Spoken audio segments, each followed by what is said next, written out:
remember back in the late 90s during the last dot-com frenzy where everybody was buying tech stocks and tech stocks were going through the roof. I had a couple of friends of mine who came up and asked me, and they were doing pretty well in the market and they were making some good investment decisions, and they asked me what I thought about getting into borrowing money to buy stocks and buying stocks on margin and using derivatives. And to me, I thought that was, to me, represented kind of a peak point when I started hearing people, ordinary investors, starting to look at really sophisticated investment strategies. I think I kind of realized that bull market was going to come to an end, and sure enough, it did.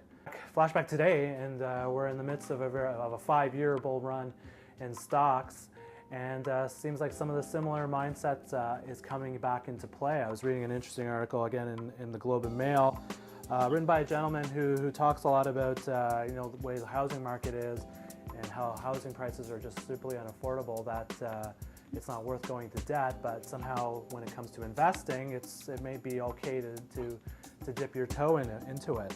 And to me, that just doesn't make a heck of a lot of sense. When it comes to borrowing to invest, there are a few things to be mindful of, and one element is really ego, especially the way the market's been.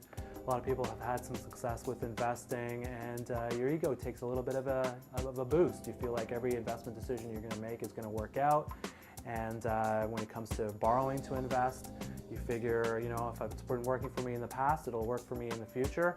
So why not take on some extra risk? Why not put less of my money down and use somebody else's money to inflate my returns and to goose up my returns? And that's one element of that's at play.